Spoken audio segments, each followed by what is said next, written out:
So here we're looking at a definition of trigonometric ratios of any angle, essentially.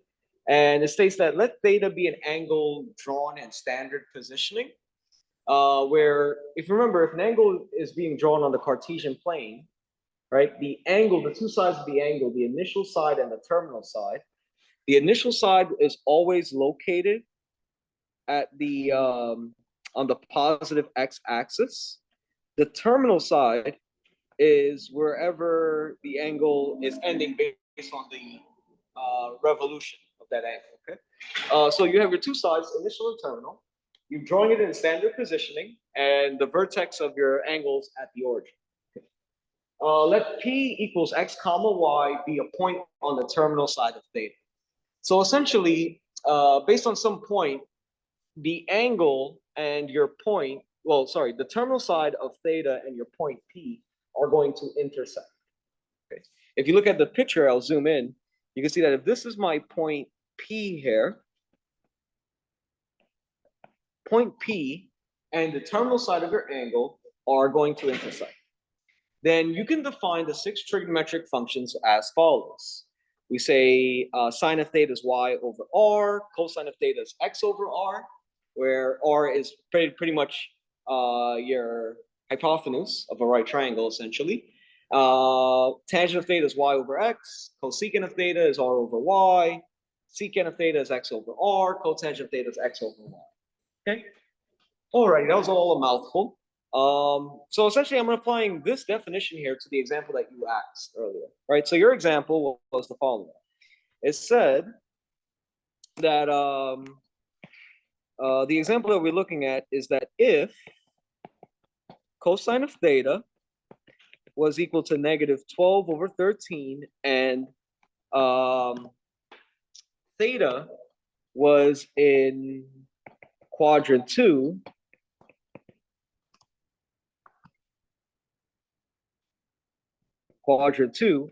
find the remaining trig ratios.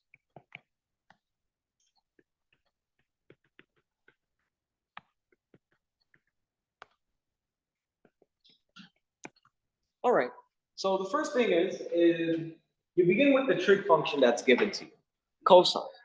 Now, cosine of any angle is always equal to x over r, right? So when I compare the definition that's given to me, when I compare the equation that was given to me, the trig ratio, cosine of theta equals negative 12 over 13, I'm comparing it to the definition of cosine. Okay, so what we're going to have is cosine of theta is equal to negative 12 over 13, which is equal to x over r. Now, from the given ratio and from your definition, you should be able to identify your x and r. What is the value of x?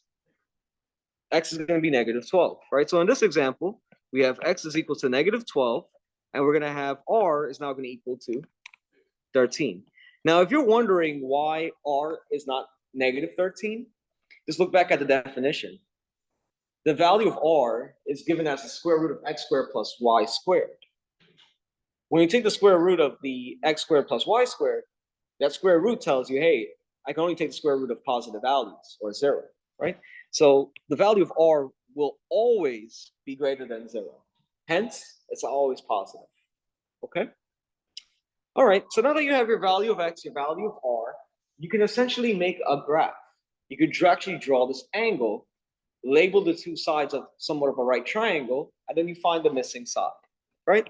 So visually, we have the following image going on, and of course, this is not going to be drawn to scale. But let's say here's my y-axis, here's my x-axis.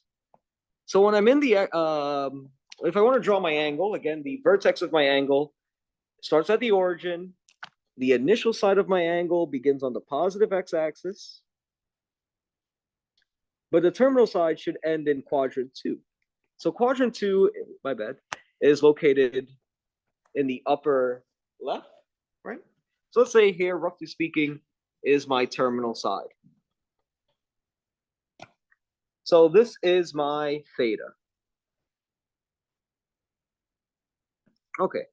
Now, what I can do here is from the terminal side, I can draw a point, right? I know that the x value, again, this is not to scale, but let's say that x value is negative 12. If I drop a perpendicular line, I'm able to form a right triangle. Now, the right triangle that I'm forming, here's my right angle. But the angle, this particular angle here, I'm going to call this theta with a subscript 2 on here. I'll call this theta subscript 1. If you notice, both of these angles share a terminal side. So because they both share the same terminal side, then their 6 trig ratios are all equivalent. Okay, so if I wanted to originally find, the remaining trig ratios for theta with the subscript 1, is the same thing as finding the 6 trig ratios for theta 2, theta subscript 2, because they're coterminal, and if they're coterminal, then the 6 trig ratios are the same. Okay.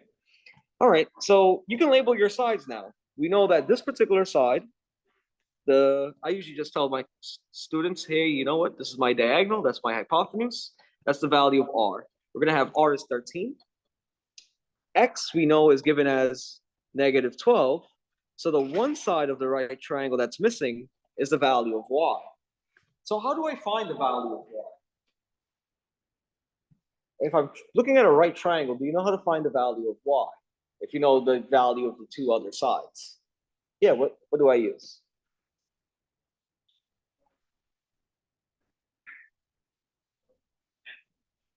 Nope, I can't use the trig ratios. Yeah, you use the Pythagorean theorem.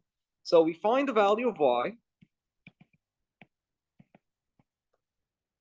with Pythagoras theorem. So I was going to abbreviate it.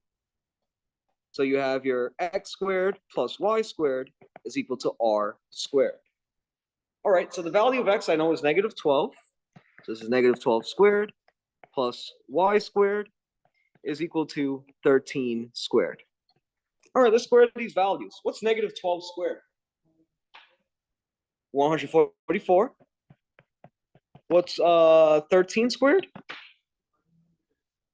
169. Okay, so I subtract 144 on both sides. This will give us y squared is equal to 169. Sorry, oops. Minus 144. So what's 169 minus 144? 25. All right, we get y. Oops. Y squared is equal to 25. Now we just got to do it one more step. You see, when you take trying to get y by itself, you take the square root, you have to consider that y can be equal to either plus or minus the square root of 25.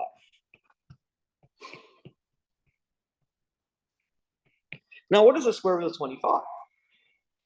All right, so this gives us y is equal to plus or minus 5. But only one of these y values is the correct answer. Which one of these values do you think will be the right answer here? Positive 5. The reason why it's going to be positive 5 is that if you look back at the graph, if this is the point P, then if I'm in quadrant 2, the x values is always negative, but the y values is always positive. Okay, so in this problem, y must be equal to 5, and that's because theta is in Q2. All right, so far so good. All right, now that you have the value of y, you already know the value of x. You already knew what the value of r was. So you can plug all three of those values in appropriately to get your remaining trig ratios. Right? So if I were to finish this problem off, I say using x equals negative 12 over 13. Sorry, my bad. If x is equal to, so I'm trying to get used to OneNote. Negative 12, y is equal to 5, r is equal to 13. We begin with sine.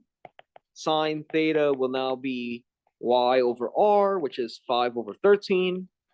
Cosine of theta was already given. That was your x over r, which is negative 12 over 13.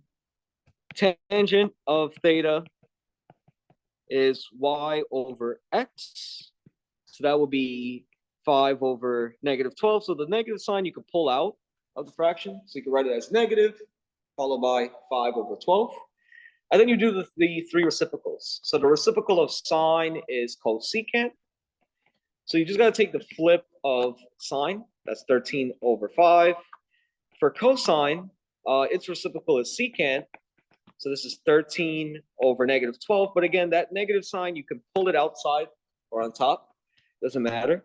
And then for tangent, its reciprocal is cotangent. So if you flip this, you get negative 12 over 5.